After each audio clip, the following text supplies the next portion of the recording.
Bonsoir et bienvenue sur ce temps d'études bibliques EBCI. Entendez par là l'étude biblique communautaire internationale. C'est une étude qui se veut individuelle, puis collective et fraternelle, ce qui lui confère son caractère communautaire. Nous attendons donc vos réactions, vos questions et vos commentaires. N'hésitez pas. À tout de suite pour la discussion. Ce soir, nous avons avec nous des invités à qui nous allons faire l'honneur de bien vouloir se présenter. Bonsoir, Nebou Anissé, ancien à l'église du Chandelier. Bonsoir, Madame Yeshi Eugénie, diaconesse à l'église du Chandelier. Bonsoir, Mademoiselle Aksa Nyanchou, responsable jeune fille Anne au Chandelier. Bonsoir, Adja Willy Junior, président de la jeunesse AD le Chandelier. Avant d'aller plus loin, nous allons passer un temps de prière afin de confier ces instants à notre Dieu. Seigneur notre Dieu et Père, nous voulons te prier afin que tu ouvres les yeux de nos cœurs pour contempler ta parole, de puiser en ce soir de riches bénédictions. Enseigne-nous au travers de cette étude. Parle à chacun de nous, aussi bien ceux qui sont sur le plateau que ceux qui nous suivent. Merci de ce que tu le fais. Au nom de Jésus, nous avons prié. Amen. Amen.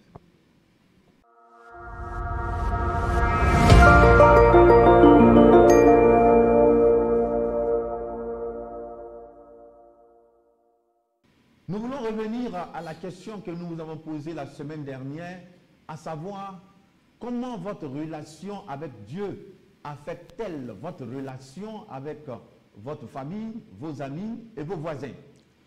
Nous allons donner la parole, un tour de table à nos invités. En ce qui me concerne, au début, c'était des moqueries, surtout dans la famille et même quelques amis.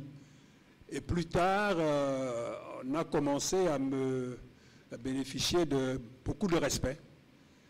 Et même ma relation avec Dieu a permis à certains de chercher Dieu, d'autres l'ont trouvé, d'autres pas encore. Et puis ce que j'ai constaté, c'est que quand je suis présent, on ne parle pas de certaines questions. Et c'est même devenu pour moi une sorte de baromètre dans ma relation avec Dieu. C'est-à-dire que si je me rends compte qu'au bout de quelque temps, on commence à parler de certaines choses dont on ne parlait pas avant en ma présence, ça veut dire qu'il fallait que je règle ma relation avec le Seigneur pour que les choses se rétablissent. Madame Yeshi? À mon niveau, ma relation avec le Seigneur fait que dans la famille, au départ, j'étais beaucoup méprisée. Et j'ai remarqué aussi que lorsqu'il y a un rassemblement, au début comme à la fin, je suis toujours sollicitée pour la prière. Au niveau des amis, lorsque je suis présente, il y a des sujets qui n'abordent pas. Ou bien quelquefois quand je viens les trouver en train de parler, je prends la parole et puis je leur dis ce qui est bon, ce qu'il ne faut pas faire à la lumière de la parole de Dieu. À telle enseigne que quand on me voit, on me dit voici le pasteur qui vient, viens, nous sommes en train de discuter de telles choses, qu'est-ce que toi tu en dis? Et vraiment ça me réjouit le cœur. Ok. Aksha Nyanchou? À mon niveau, ma relation avec le Seigneur a permis à mon entourage de voir en moi une conseillère. Et pour des situations difficiles, même pour des situations de la vie, il y a des personnes qui viennent me consulter pour que je leur apporte des réponses, des orientations. Et c'est ce qui fait de moi auprès d'eux comme bon. Ils me voient comme une maman, si je peux le dire ainsi. Et Adja Willy? Par ma relation avec le Seigneur, au niveau de la famille, on me confie souvent des sujets de prière. On m'appelle même souvent pasteur pour me taquiner. Et quant aux amis et aux voisins, il y a quelques personnes qui ont donné leur vie à Jésus par le témoignage que je dégageais, par la grâce de Dieu. Bien, ce tour de table étant fait, nous voulons maintenant passer à la leçon du jour, à savoir Genèse chapitre 22, le verset 1 au verset 19. nous vous encourageons à faire la lecture chez vous à la maison. Et le thème de ce jour, c'est Dieu met Abraham à l'épreuve. Mémorisez la vérité. Abraham répondit, mon fils, Dieu se prouvera lui-même l'agneau pour l'Holocauste. Genèse chapitre 22, verset 8. Jour 1, la discussion donc commence. Jour 1, Genèse chapitre 22, verset 1 à 2. Dieu met Abraham à l'épreuve. Qu'est-ce que Dieu a ordonné à Abraham de faire? Nebout, ancien Nebout. Oui, alors Dieu lui a ordonné d'offrir en holocauste son fils. Mais je voudrais bien préciser ce qui a été dit, parce qu'au travers des précisions, on voit la teneur de la demande. Dieu lui dit, ton fils, ton unique, celui que tu aimes, Isaac. Donc, il s'agit bien du fils de la postérité. Et ça, c'est important, donc il lui demande de le sacrifier. Est-ce qu'il y a un additif ou il y a quelque chose de contradictoire? Moi, je voudrais ajouter que ce fils Isaac, Abraham l'a attendu pendant des années. Voilà, il faut ajouter aussi cela. Très important. Assanyanchou, Je voudrais dire que Isaac était celui que Abraham préférait. Il était l'enfant tant attendu, comme la diaconesse l'a dit, et il était son espoir. Willy? Ok, rien à dire. Son unique, son préféré, celui qui était attendu depuis 25 ans, n'est-ce pas? Très important. Deuxième question. Réalisez Genèse chapitre 17, versets 4 à 7 et verset 19. En quoi est-ce que le commandement de Dieu semble contredire ce que Dieu avait promis faire? Ancien debout. Alors, quand on lit ce texte de Genèse 17, verset 4 à 7, et puis le verset 19, on se rend compte que des promesses ont été faites. On dit que Dieu lui dit, tu seras le père d'une multitude de nations. Ensuite, donc ça, ce sont les versets 4 et 5. Ce sont les versets 4 et 5. Et il lui dit, j'établirai mon alliance entre moi et toi et tes descendants après toi, selon leur génération. Ce sera une alliance perpétuelle en vertu de laquelle je serai ton Dieu et celui de ta postérité après toi. De ta postérité. Okay. Verset 7.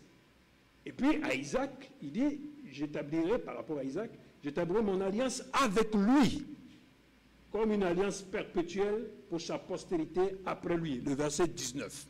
Alors, quand on lit ces promesses, effectivement, ce qui est demandé à Abraham, à savoir offrir son fils, peut paraître comme une contradiction. Voilà d'où vient, on dit le semblant de contradiction, puisque plus tard on verra les raisons pour lesquelles cela a été demandé. Madame Yeshi. Oui, bon, c'est la même chose que ce que l'ancien vient de dire, que Dieu avait promis de donner à Abraham un fils. Et il a fait des promesses par rapport à ce fils. Et il a même dit à Sarah, tu enfanteras un fils et tu l'appelleras du nom d'Isaac. Il y a eu tellement de précisions que il lui a dit encore aussi que je vais établir une alliance perpétuelle pour sa postérité avec lui. C'est ça. Et quand nous voyons que de ce fils-là, Dieu demande à Abraham de le sacrifier, on a l'impression que Dieu était en train de se contredire. Voilà. Aksa Nyanchou, y a-t-il quelque chose à ajouter ou un autre avis? Pas un autre avis, mais appuyer ce que les autres ont déjà dit. Si je veux dire quelque chose, je peux dire que par ce commandement que Dieu donne à Abraham, Dieu remet en cause sa décision de bénir Abraham au travers de sa descendance. Comme ils l'ont dit, Isaac était l'enfant promis, l'enfant qui a été choisi par Dieu pour permettre à Abraham d'avoir une postérité. Et en demandant à Abraham de le sacrifier, c'est un peu comme si Dieu, si je peux... Il est en train de mettre en cause. était même en train d'annuler carrément ses promesses. Ok, c'est bien dit, ok. Willy? Ok, j'ai rien à ajouter, je vais dans le même sens que l'ancien, la diaconesse et Ok, la merci. sœur. Question 3. Que penseriez-vous et comment vous vous sentiriez si vous étiez dans la même situation qu'Abraham, ancien Dieu? Dans la même situation qu'Abraham, quelle serait Ça, vos pensées? disons, humainement, on va dire, peut éprouver de l'incompréhension, du trouble, de la tristesse et puis une sorte d'incrédulité. Mais il faut aller plus loin.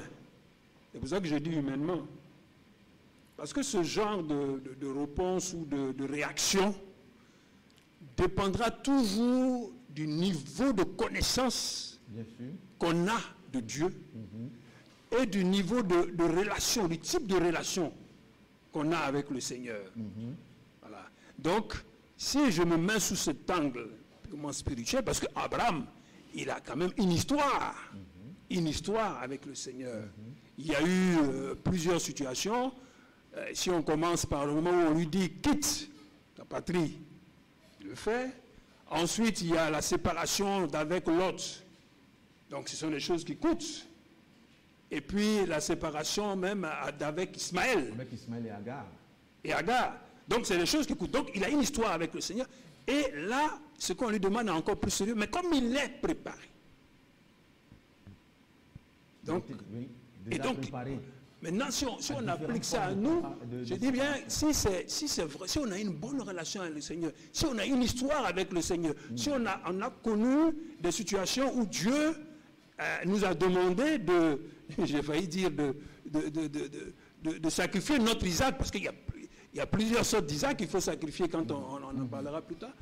Et si on a cette histoire-là, en général, on peut aussi réagir comme Abraham. Madame Yeshi? Oui, moi si j'étais à la place d'Abraham, j'allais vraiment être étonné de cette demande. Et puis j'allais me poser des questions, à savoir pourquoi est-ce que Dieu me demande de sacrifier l'enfant qu'il m'a donné. Est-ce réellement Dieu qui me parle? Est-ce réellement Dieu qui me parle? Et aussi je vais ressentir de l'amertume. Je vais ressentir vraiment de l'incrédulité. Et puis je vais me poser vraiment des questions à savoir si Dieu même éprouve de l'amour pour moi. Je vais mettre en cause l'amour de Dieu pour moi. Si j'étais à la place d'Abraham, sincèrement, la demande de Dieu allait vraiment m'attrister. Parce que c'est un enfant que j'ai tant désiré. L'enfant m'a été donné. Et voilà qu'on me demande de le sacrifier. J'allais vraiment être triste.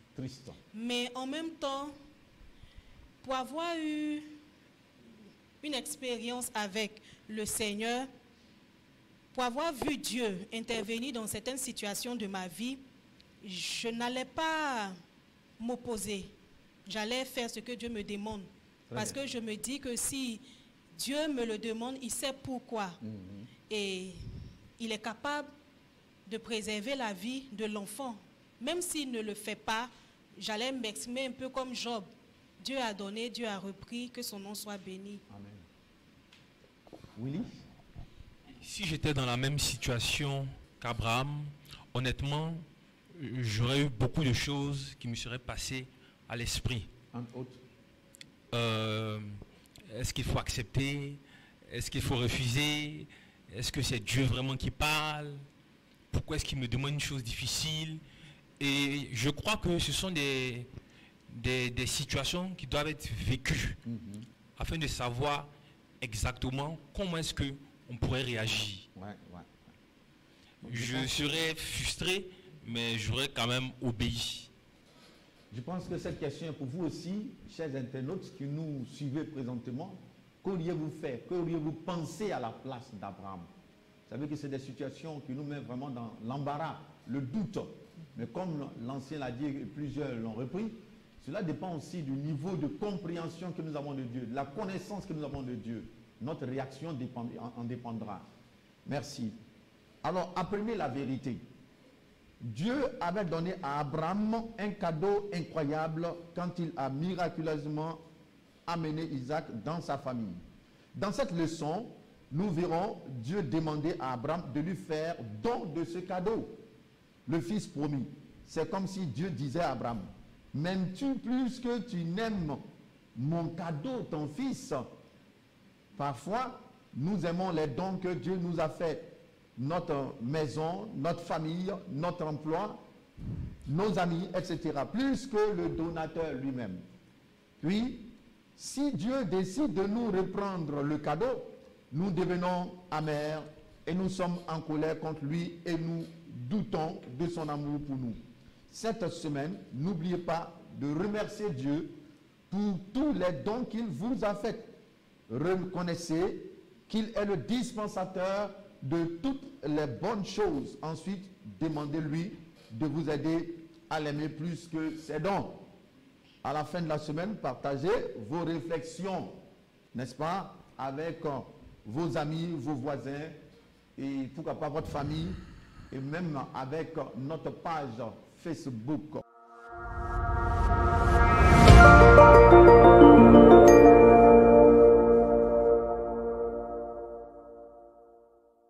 Nous passons au jour 2. Genèse chapitre 22, versets 3 à 8. Réponse d'Abraham. Comment Abraham a-t-il démontré son amour pour Dieu et sa confiance en lui dans ce passage? Maman Yeshi. Dans ce passage, Abraham a démontré sa confiance en Dieu et son amour pour Dieu en relevant le défi que le Seigneur lui a lancé. Nous voyons que Abraham s'est levé tôt le matin. Il s'est mis en route pour aller exécuter ce que le Seigneur lui a demandé de faire. Okay. Ici, je vois qu'il y a un acte d'obéissance. Amen. Un acte d'obéissance. Notre frère. Oui, une obéissance immédiate. Okay. C'est ça. Obéissance Bon, le texte ne le dit pas, mais sans broncher. Sans broncher. Ah, ça, tu as quelque chose à ajouter? Non, non, c'est la même chose. Frère Willy? Bon, Abraham a démontré son amour et sa confiance en Dieu par cette phrase-ci. Au verset 8, Dieu se pourvoira lui-même de l'agneau pour l'Holocauste. Il faisait sa part en tant qu'homme de foi. Okay. Et pour ce qui concerne l'Holocauste, Dieu allait s'en occuper. Question 5. Hébreux 11, 17, 19. Abraham mentait-il quand il parla à ses serviteurs au verset 5? Pourquoi ou pourquoi pas? On a mis ici? Pour moi, Abraham ne mentait pas à ses serviteurs parce que Abraham est un homme de foi. Il savait que en partant exécuter l'ordre que le Seigneur lui avait donné de faire, Dieu allait agir parce qu'il avait en esprit les promesses que Dieu lui avait faites à travers cet enfant. Donc, il avait la foi que vraiment quelque chose allait se passer et qu'il allait revenir avec son fils. Frère Willy? Abraham ne mentait pas parce qu'il avait foi que Dieu était puissant pour ressusciter les morts. Et donc, Isaac. Il parlait avec foi. Ok. Ancien? Je me suis même demandé pourquoi on a posé cette question-là sous cette forme. Pourquoi on demande, est-ce qu'il mentait, pourquoi pas? Est-ce que bon, c'est parce qu'on s'est souvenu qu'Abraham avait menti 2 fois par rapport à son épouse? Et puis en regardant de près, effectivement, il dit, je m'avais adoré avec le jeune homme et je reviendrai, nous reviendrons, c'est-à-dire je reviendrai avec lui. Or, il sait pertinemment qu'on lui a dit, Dieu lui a dit d'aller, donc c'est peut-être là qu'on peut se dire, mais en fait, le texte d'Hébreux qu'on nous a demandé de lire nous éclaire. C'est ce que les bien-aimés ont dit, la foi, et il avait la puissance justement pour ressusciter. Et ça, je crois que c'est très important. C'est très important. Je pense que même en parlant ainsi à ses serviteurs, Abraham ne mentait pas. Moi, je vois là plutôt qu'il a utilisé une forme de discrétion. Il n'a pas voulu alerter ses serviteurs de peur que ses serviteurs l'empêchent d'accomplir ce que Dieu lui avait demandé. Merci. Justement, je voudrais ajouter, pasteur, que il y a des choses dans la relation avec Dieu qu'on ne fait pas avec tout le monde. Abraham dit, je m'avais adoré. Il n'avait pas besoin de partir non plus avec ses serviteurs. C'est comme ce qu'elle est en train de dire, j'appuie ça pour dire que c'est très important. Et ça aussi, ce sont des choses, des leçons pour nous. Voilà. Question 6. Moi, je voudrais ajouter quelque chose. Ok. Pour quelqu'un qui... Puisque la leçon dernière, on avait vu que Abraham avait menti par 2 fois. Bon, certaines personnes peuvent se poser la question pour dire qu'effectivement, Abraham a menti. Il a menti. Et ils peuvent argumenter ça par le fait que, bon, s'il disait la vérité, peut-être que sa femme allait s'opposer. Parce qu'il a pris l'enfant discrètement et ils sont partis pour adorer. Il n'a pas dit à sa femme qu'il partait. Non, nous retenons toujours la discrétion. La discrétion. Merci. Jour toujours 2, question 6. Jusqu'à ce moment, quel événement dans la vie d'Abraham aurait pu l'aider à édifier sa foi pour cette épreuve? Quel événement dans sa vie aurait pu édifier sa foi, événement au pluriel, pour cette question face à l'épreuve? Aksa? Je peux dire qu'au cours de sa vie, Abraham a vu Dieu intervenir à plusieurs reprises. Dieu est intervenu lorsqu'il avait menti 2 fois. Et aussi, lorsqu'il avait péché avec Agar. Dieu lui a fait grâce. Dieu est intervenu pour réparer. Et après avoir vu Dieu intervenir ainsi dans sa vie, et quand Dieu le place encore à nouveau devant une situation comme celle-ci, il ne peut que faire confiance au Seigneur pour obéir. Ok. Willy? Bon, ce que je peux ajouter, Quels sont les c'est que... événements passés qui pouvaient donc aider Abraham à surmonter une telle épreuve? Au chapitre 17, Abraham avait ri de ce qu'il aurait un fils, il n'y croyait plus. Et devant ce cas impossible-là, Dieu avait réalisé cette promesse. Isaac était là. Donc, c'était le Dieu qui était capable de tout. Donc, cela pourrait bien, évidemment, édifier sa foi. Ok. Bon, moi, j'aurais ajouté aussi le fait que Dieu a partagé son plan de destruction de Sodome et Gomorrhe avec Abraham. Abraham a intercédé pour son neveu Lot et Dieu a sauvé son neveu. Donc, c'est aussi vraiment quelque chose qui pouvait édifier sa foi. Ouais. Face au roi de Sodome et de Gomorrhe, comment Dieu l'a délivré de façon miraculeuse. Et après 25 ans d'attente, Dieu lui donne un enfant. Et tout ce sont autant d'événements qui pouvaient, n'est-ce pas, venir à l'esprit d'Abraham et lui permettre d'avoir confiance en Dieu pendant ce moment d'épreuve.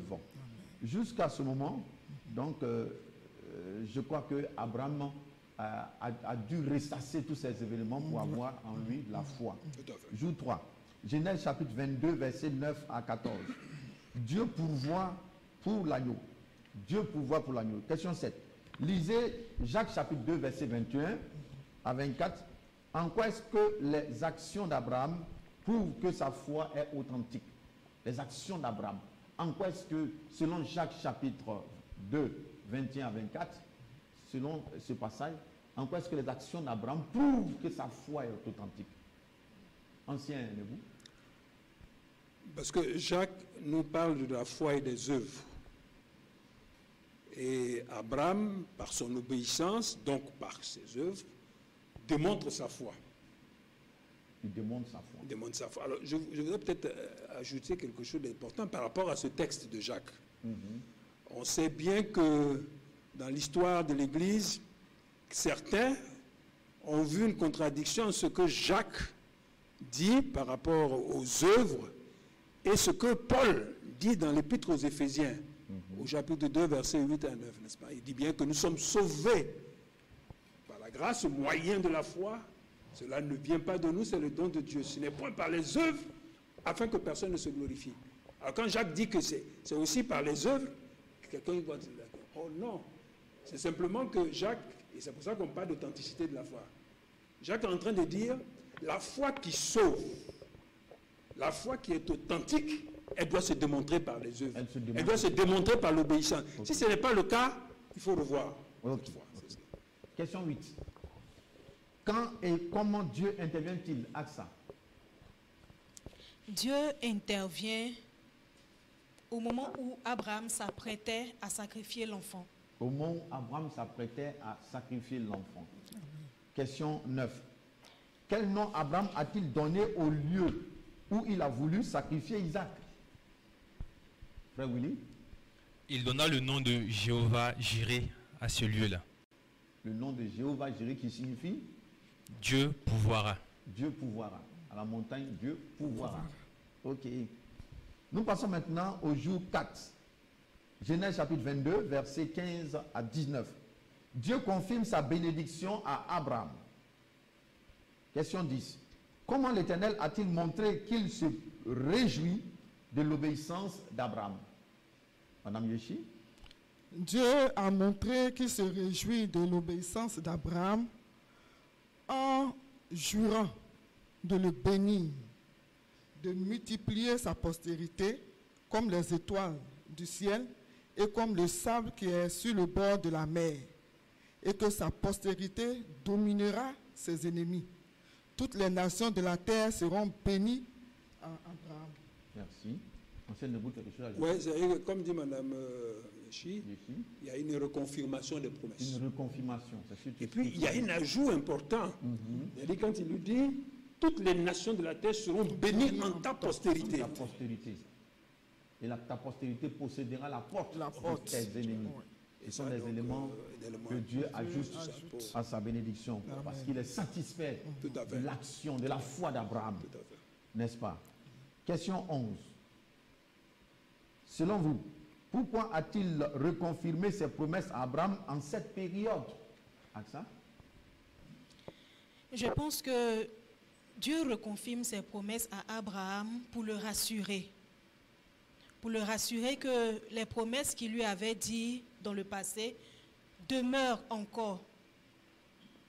Merci. Merci. Jour 5. Dieu sacrifie son fils unique. Question 12. Lisez Jean 3, 16 et Romains 8, 32. En quoi les actions d'Abraham dans ce chapitre constituent une image de l'amour de Dieu pour nous? En quoi est-ce que les actions de Dieu dans ce passage, Les actions d'Abraham oui, en quoi est-ce que les actions d'Abraham dans ce chapitre plutôt constituent une image de l'amour de Dieu pour nous? Oui, frère Willy? Ok. De même que Abraham n'a pas refusé de donner son fils, Isaac, son unique, celui qu'il aime, de même, Dieu a donné Jésus-Christ, son fils unique, qu'il aimait aussi, afin que le monde soit sauvé.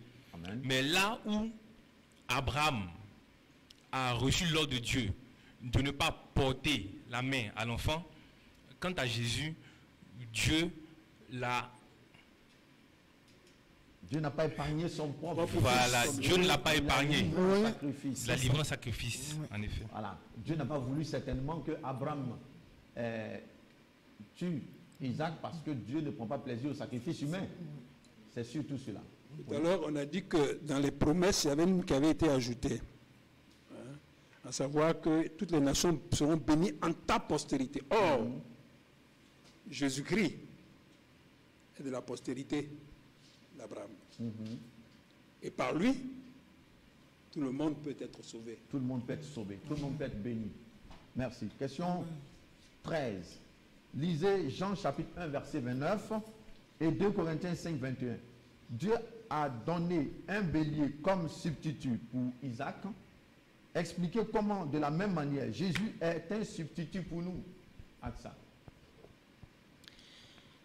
Je pense que ici, à ce niveau, on voit Isaac qui était destiné à mourir au travers du sacrifice. Et Dieu a pourvu, Dieu a remplacé Isaac par un bélier. C'est de cette même manière-là que nous aussi, qui étions condamnés à mourir à cause de nos péchés, Dieu s'est pourvu au travers de son Fils unique, Jésus, qui est aussi l'agneau de Dieu parfait. Il est venu mourir à la croix pour nos péchés. C'est comme ça que je peux expliquer Merci cette beaucoup. question. Ouais, merci. Appliquez la vérité. Dieu n'a pas demandé à Abraham de faire quelque chose qu'il n'était pas prêt à faire lui-même. Dieu a demandé à Abraham de sacrifier son fils. Une requête inimaginable. Mais c'était exactement ce que Dieu lui-même fera dans la suite des temps. Dieu était disposé à donner son fils bien-aimé, fils unique, pour notre salut. S'il vous aime à ce point, comment réagissez-vous? Puisqu'il a tout donné pour vous, donneriez-vous tout pour lui? Qu'est-ce qui est plus important et précieux à vos yeux? Votre argent, vos proches, votre temps, votre réputation, votre contrôle sur votre vie? Que pourriez-vous faire cette semaine pour montrer que vous faites confiance en Dieu en toutes choses, même pour les choses les plus précieuses à vos yeux? Voulez-vous partager vos décisions avec votre petit groupe, vos amis, vos voisins, ou même avec nous, au travers de vos réactions? Que Dieu vous bénisse. Alors nous avons épuisé les différentes questions des différents jours. Nous sommes allés jusqu'au jour 5. Vous savez que le 6e jour, c'est le jour de partage, comme ce que nous faisons maintenant. Nous attendons maintenant quelques questions en rapport avec Genèse, chapitre 22. Oui, pasteur. Je voudrais savoir pourquoi Dieu a demandé à Abraham de lui sacrifier son fils. Pourtant, il savait que c'était ce fils-là qui était le fils de la promesse. Et il savait combien de fois Abraham était attaché à cet enfant. Pourquoi Dieu a voulu que Abraham lui sacrifie son fils? Ok, c'est une très belle question. Oui. Quelques éléments de réponse sur... Bon, moi, peut-être, allez-y. Oui. Moi, je crois que Dieu a demandé à Abraham de sacrifier son fils pour voir le degré d'amour que Abraham avait pour lui. Si Abraham aimait, lui Dieu, le donateur, plus que le don qu'il lui a fait. Sinon, pour moi, c'est ça. Exactement, c'est-à-dire que c'est un test de la foi. Un test de la foi. C'est un test qu'il a fait. On dit bien que Dieu met Abraham à l'épreuve. C'est un test de la foi. Bon. Abraham s'en est sorti, bien sorti. Ok. Willy? Au travers des différentes épreuves que Dieu peut nous soumettre, on en sort toujours enrichi et on découvre un aspect de sa personne. Je crois que après cette épreuve-là, Abraham peut dire que Dieu pourvoit, Jéhovah Jireh. C'est ça. Merci beaucoup. La question a été répondue. Oui, merci. Y a-t-il des vérités que vous avez pu tirer de cette leçon? Vérité ancienne? Alors moi, c'est par rapport à la nouvelle alliance, c'est-à-dire cette expérience d'Abraham par rapport à la nouvelle alliance, et donc la question essentielle de la consécration. La question essentielle de la consécration. Dans Romains, au chapitre 12, versets 1 à 2, il est bien dit, je vous exhorte donc, frères, par les compassions de Dieu, à offrir vos corps comme un sacrifice vivant, saint, agréable à Dieu, pour que vous puissiez donc mener le culte raisonnable. Et quand Jésus lui-même présente, je veux dire, la marche qu'on doit avoir avec lui, dans Matthieu chapitre 16, verset 24, il dit à ses disciples, si quelqu'un veut venir après moi, qu'il renonce à lui-même, qu'il se charge de sa croix et qu'il me suive. Donc, renoncement à soi-même, c'est important dans la nouvelle alliance. Okay. Porter sa croix, là je voudrais juste ajouter qu'aujourd'hui, bon, quand on dit porter sa croix, on pense beaucoup plus à la souffrance, etc. Mais il y a une autre réalité dans porter sa croix chaque jour. C'est-à-dire c'est chaque jour qu'il faut avoir des renoncements. Il peut y avoir des renoncements que Dieu demande. Donc, ça brise quelque part. Ça brise qu'on vous demande. Donc, comme je le disais tout à l'heure, il y a des Isaac qui doivent aussi mourir dans nos vies. Et c'est Dieu seul qui le sait. Donc, il met le doigt là-dessus. Et donc, c'est la croix qui fait son travail. Et ainsi, on avance dans une œuvre intérieure pour pouvoir grandir dans la foi. Merci, ancien. Un adjectif, un dernier? Oui, moi, ce que je voudrais vraiment retenir, c'est l'amour de Dieu pour nous. Parce que ici, nous avons vu que Jésus était notre substitut. c'est nous qui devions mourir à la croix. Mais Dieu, il nous a tellement aimés qu'il a donné son Fils qui est mort à notre place. Et par la mort de Jésus, nous avons la vie. Et ça, vraiment, il faudrait que nous sachions que Dieu nous a aimés de telle sorte qu'il nous a donné son Fils. Et c'est lui qui a porté nos péchés, qui a porté nos souffrances à la croix, et il nous a donné la vie. Donc, c'est pour cela que quand je lisais vraiment Genèse 22, il y a ce petit chant-là qui est venu à mon esprit, et je voudrais qu'on le partage ensemble. Oui, juste après l'intervention de Willy, une vérité. Okay. Ouais. Une vérité que j'ai retenue, c'est que lorsque Dieu met notre foi à l'épreuve, on ne comprend pas forcément tout, mais nous devons lui faire confiance. C'est ce que j'ai retenu vraiment comme vérité. Ok. Alors nous allons passer à la synthèse juste après. Vous pourrez donner votre petit chant, n'est-ce pas?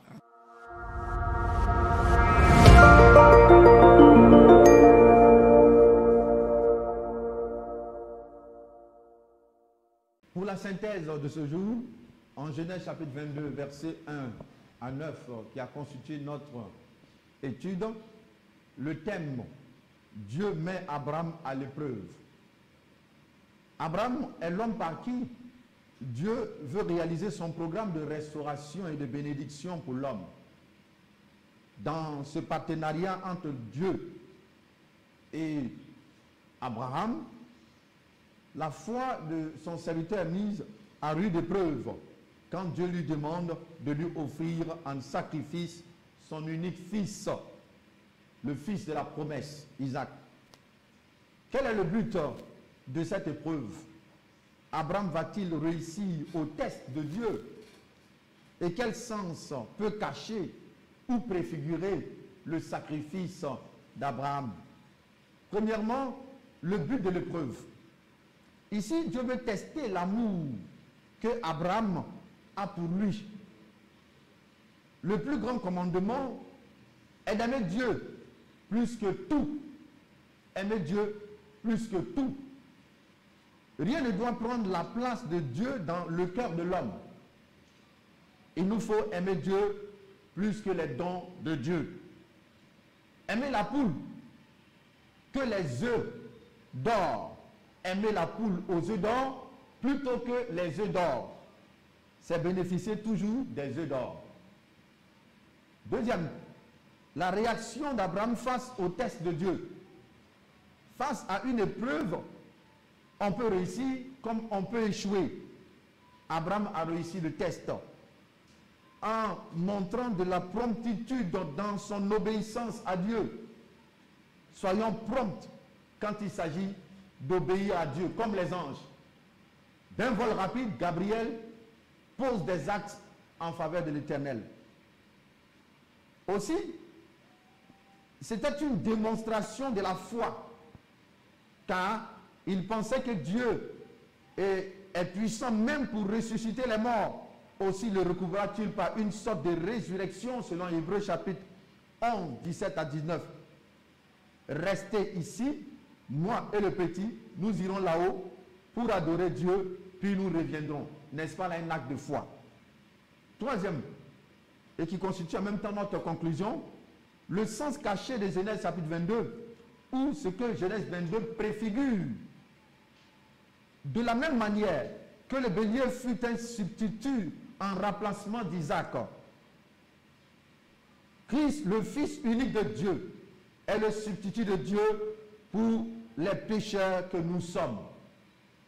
De même que Abraham donna son fils par amour, son fils unique Isaac, en sacrifice, Dieu a tant aimé le monde qu'il a donné son fils unique, afin que quiconque croit en lui ne périsse point, mais qu'il ait la vie éternelle. Que le Seigneur vous bénisse. Amen. Amen. Chers frères et sœurs internautes, la semaine dernière, nous avons eu une question relative à Ismaël.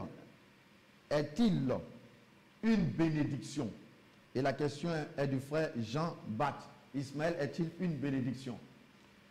Eh bien, pour répondre à cette question, nous allons lire Genèse chapitre 16 à partir du verset 9, où l'ange de l'Éternel lui dit, parlant à Agar, quand elle fuyait avec l'enfant, quand elle était du moins enceinte et qu'elle fuyait, l'ange lui dit, retourne vers ta maîtresse et humilie-toi sous sa main.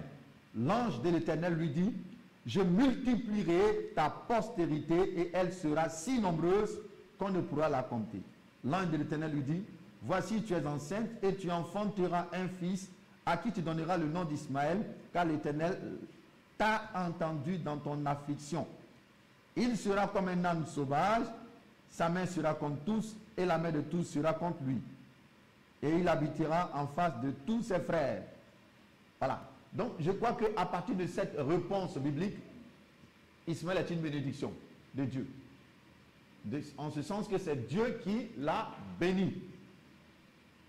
Dieu qui l'a béni. J'espère avoir répondu à votre question. Merci.